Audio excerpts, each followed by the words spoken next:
Hello, my name is Elkrief, and in this video I'm going to help you discover how positive thinking can't make you happy. And that may sound a little bit crazy at first, because positive thinking is often the goal of life for many people. And the reason why positive thinking is the goal is because we're only taught there's two choices: be a negative thinker or a positive thinker. And so which of those is more enjoyable? Well, positive thinking is much more enjoyable. But there's actually a third option. And the third option is to just be here without thinking positively about anything or negative about anything. Just being here and recognize, I don't know what's good or bad, I'm just here being. And so before you want that option, you'd want to discover, why does positive thinking not make me happy? Or why would it create suffering? Or why would I suffer if I thought positive? Well, the answer is really quite obvious if we're willing to be honest with ourselves, and that is, there is no such thing as positive without such a thing as negative. There is no such thing as good without bad. There is no such thing as perfect without imperfect. Right? Perfect can't exist unless there is such a thing as imperfect. If everything was perfect, then it wouldn't be perfect. It would just be what it is. It would just be normal, ordinary. Everything is the same, right? So, what that means is, you can't be smart unless there's such a thing as stupid.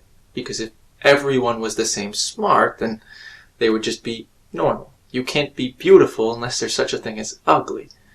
Because if everyone has the same beauty, then you're just normal. You're not beautiful. You're not good. You're just normal.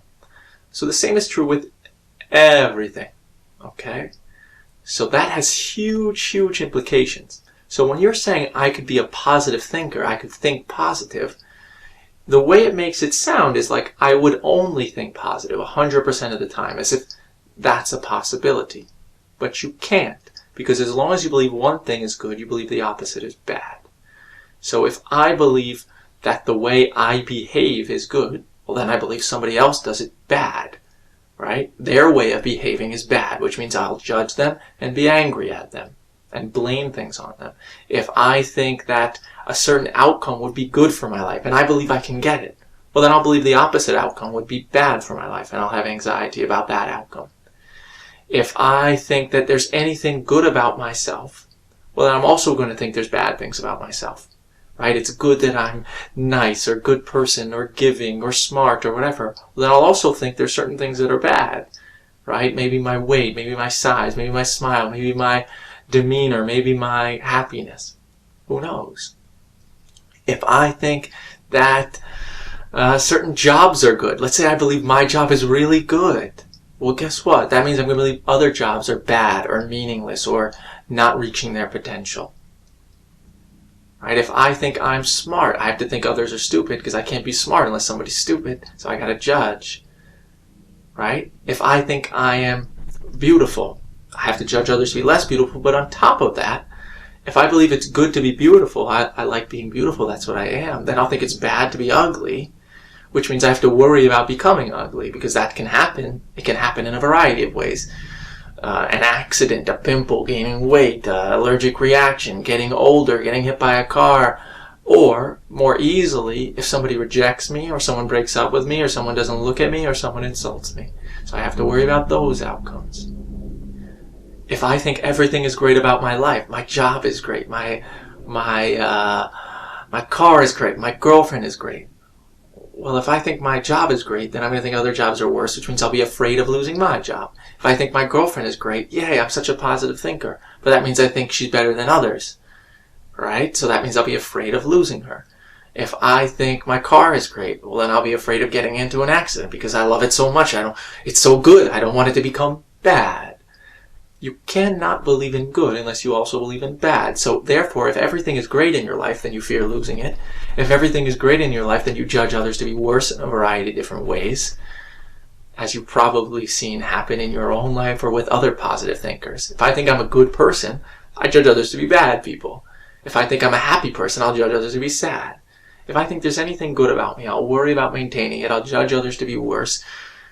And it's just no fun. If I think any outcome in the future would be good, even if I think I can get it, even if I'm really optimistic, I can get it, I'm obviously going to think the other outcome would be worse, so I'll fear it. This is just the way life works. Good doesn't exist without bad. You cannot have only everything is good. As long as you believe in good, you're simultaneously and unconsciously believing in bad, and very often consciously. So the pursuit of positive thinking is the pursuit of half good, half bad. It doesn't make much sense. But if that's the only thing you've ever been taught, there's only two options, negative or positive, well, of course you're going to go for positive. It makes perfect sense. But now that I'm introducing to you, or maybe you've heard this before, that you can't believe in good unless you simultaneously believe in bad, then all of a sudden you can question, wait, what should I do then? And that is, you can discover, I don't know. If you see this hand movement, is this a good or a bad hand movement? It's neither. You say it's good, but somebody else says it's bad, so which is it? It's neither. Right? Is this a pretty or ugly nose? You may say it's pretty or ugly, but what you're doing there is you're going into your imagination and referencing your picture of a perfect nose and then comparing this to your perfect picture. But your perfect picture of a nose isn't the actual perfect nose. There's no such thing as the perfect nose. Everyone has a different idea, and none of those ideas exist on the nose itself. They all exist in your own imagination. You see, when we're born, we're free. We have no ideas of what is good and bad. Everything just is. So we approach everything with wonder and awe and curiosity and interest and full attention. And then somebody teaches us what is bad or good in every single way. If we're fat when we're 2 years old, we feel fine. I'm happy. I'm fulfilled. Nothing wrong with me. Then someone teaches you fat is bad, skinny is good. And then you feel insufficient. Right? They teach you if you're shy, you feel fine till someone teaches you outgoing is good, shy is bad. Right? They teach you this car is a good car, that car is a bad car. It's good to have this kind of job, bad to have that kind of job. Good to look like this, bad to look like that. Good to wear those kind of clothes, bad to wear those kind of clothes. Good to act like this, bad to act like that. As if it's helpful and necessary. None of that is necessary.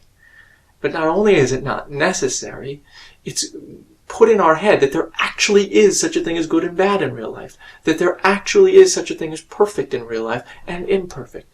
None of that exists in real life. You cannot measure perfect or imperfect or good or bad with any tool available at our disposal. Why? Because there is no such thing. There's no evidence in reality through our touch, sight, hearing, smell, or taste. You can't taste good or bad. You taste something and your imagination says it's good or bad. So instead of living life in your imagination trying to convince yourself that everything is good, take a step back. What is true?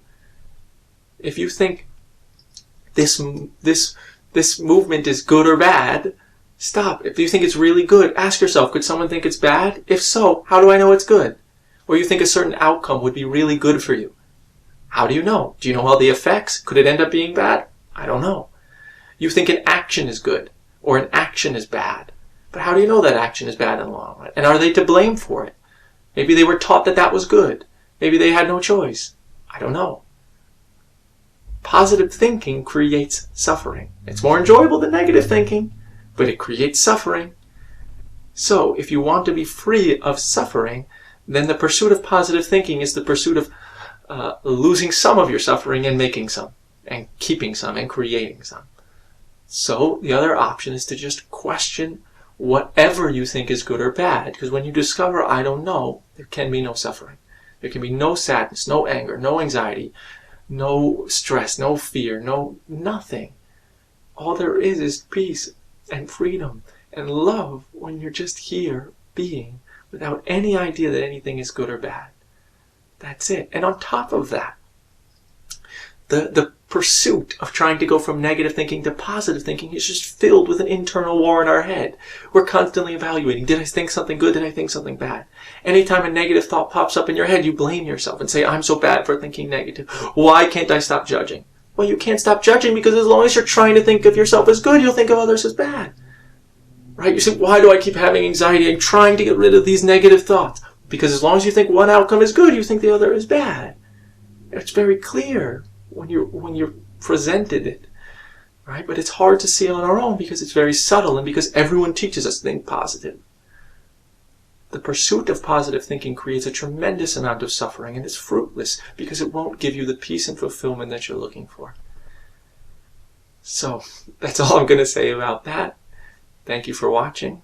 I hope the video helped. and I'll see you around. Bye.